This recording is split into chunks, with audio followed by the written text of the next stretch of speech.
It was Ranji's turn to bat. The score stood at 53 for 4 wickets. The team had to make another 60 runs to win. Ranji had made lots of runs in some of the minor matches, but in the last 2 inter-school games, his score had been poor. Now he was determined to make enough runs to take his side to victory. Ranji prepared to face the bowler. The ball came through sharply to strike Ranji on his pads.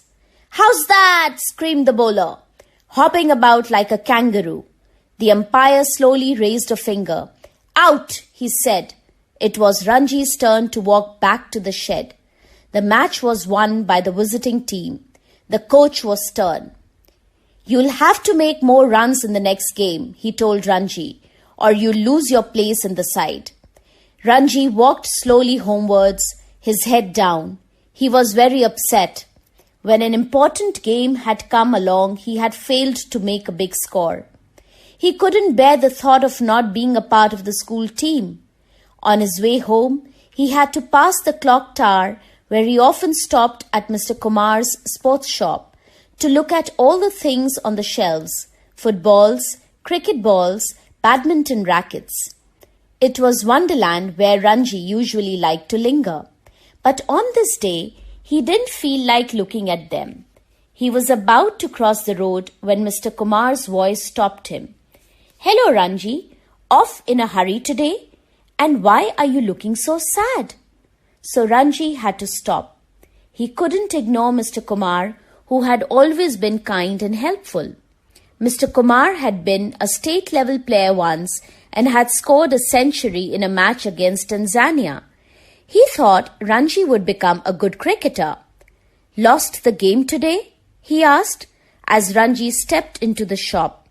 "We lost the match," said Ranji. "Never mind," said Mr. Kumar. "Where would we be without losers? There wouldn't be any games without them. Anyway, how many runs did you make?" "None." Mr. Kumar rested his hand on Ranji's shoulder. "All good players have a bad day now and then, but I haven't made a good score in my last 3 matches," said Ranji. "I'll be dropped from the team if I don't do something in the next game." "We can't let that happen," mused Mr. Kumar. "Something will have to be done about it." "I'm just unlucky," said Ranji. "Maybe, but in that case, it's the time to change your luck. Now, just come with me to the back of the shop and I'll see if I can do something about your luck." Puzzled, Ranji followed Mr. Kumar. He found himself in a poorly lit room, stacked to the ceiling with all kinds of old sporting goods. Mr. Kumar began examining a number of old cricket bats. Then he picked up one, said, "Ah," and held it out to Ranji. "This is it," he said. "This is the bat that I made a century with. Of course, it's an old bat, but it hasn't lost any of its magic," said Mr. Kumar. He held it out to Ranji. "Here, take it. I'll lend it to you." Ranji took the bat and gazed at it in awe and delight. "Is it really the bat that you made a century with?" he asked. "It is," said Mr. Kumar, "and it may get you 100 runs too." Ranji spent a nervous week waiting for Saturday's match. His school team would be playing a strong side from another town. At last, Saturday arrived, bright and sunny and just right for cricket. Suraj, the team captain, won the toss for the school and chose to bat first. The opening batsman made 30 runs steadily. The visiting fast bowlers couldn't do much. The spin bowlers came on and immediately there was a change. 2 wickets fell in 1 over and the score was 33 for 2. Suraj made a few quick runs, then he too was out. The next batsman was clean bowled, 46 for 4, and it was Ranji's turn to bat. He walked slowly to the wicket. He prepared for the first ball. The bowler took a short run and then the ball was twirling towards Ranji. Ranji felt a thrill running through his arm as he felt the ball meet the springy willow of the bat. Crack! The ball hit firmly, speed towards the boundary, 4 runs. Ranji swung the next ball to the onside boundary for another 4. But this was just the beginning. Now, Ranji began to play all the strokes he knew. The rival captain tried all his bowlers, but none of them could stand up to Ranji, who sent the fielders scampering all over the field. At lunch break, he had scored 40. When Suraj closed the innings, Ranji was not out for 58. The rival team was bowled out for a poor score and Ranji's school won the match. On his way home, Ranji stopped at Mr. Kumar's shop to give him the good news. "We won," he said, "and I made 58, my highest score so far. It really is a lucky bat."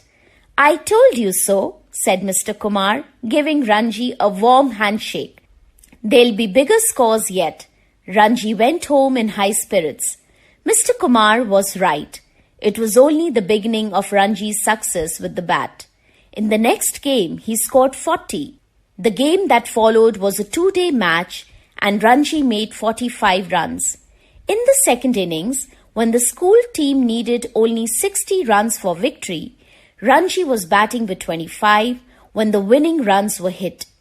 Everyone was pleased with him, his coach, his captain, Suraj, and his teammates, but no one knew about the lucky bat. That was a secret between Ranji and Mr. Kumar. One evening, during an informal match, Ranji's friend Bhim slipped while running after the ball and cut his hand on a sharp stone. Ranji took him to a doctor where the wound was washed and bandaged. As it was getting late, he decided to go straight home. He caught a bus near the clock tower. When he reached home, his mother brought him a cup of tea. While he was drinking it, she said, "Ranji, where's your bat?" "Oh, I must have left it on the Maidan when Bhim got hurt," said Ranji, starting up. "I'd better go and get it now, or it will disappear." He ran all the way to the Maidan. The Maidan was deserted and there was no sign of the bat. Then Ranji remembered that he'd had it with him on the bus, after saying goodbye to Bhim at the clock tower. He must have left it on the bus. He'd never find it now. The bat was lost forever. And on Saturday, Ranji's school would be playing their last and most important match against a visiting team from Delhi. Next day, he was at Mr. Kumar's shop, looking very sorry for himself. "What's the matter?" asked Mr. Kumar. "I've lost the bat," said Ranji. "Your lucky bat, the one I made all those runs with. I left it on the bus, and day after tomorrow, we are playing the Delhi school, and I'll be out for a duck, and we lose our chance of being the district champions." Mr. Kumar smiled and said, "You can still make all the runs you want, but I don't have the bat anymore," said Ranji. "Any bat will do," said Mr. Kumar. "What do you mean?" "I mean, it's the batsman and not the bat that matters. Shall I tell you something? That old bat I gave you was no different from any other bat I've used. True, I made a lot of runs with it, but I made runs with other bats too. What you needed was confidence, not a bat. And by believing in the bat, you got your confidence back." "What's confidence?" asked Ranji. "Confidence," said Mr. Kumar slowly. "Confidence knowing you are good. And I can be good without the bat? Of course, you have always been good. You are good now. Remember that. If you remember it, you'll make the runs." On Saturday, Ranji walked to the wicket with a bat borrowed from Bhim. Their team had lost its first wicket with only 2 runs on the board. The Delhi school's opening bowler was sending down some really fast ones. Ranji faced up to him. The first ball was very fast.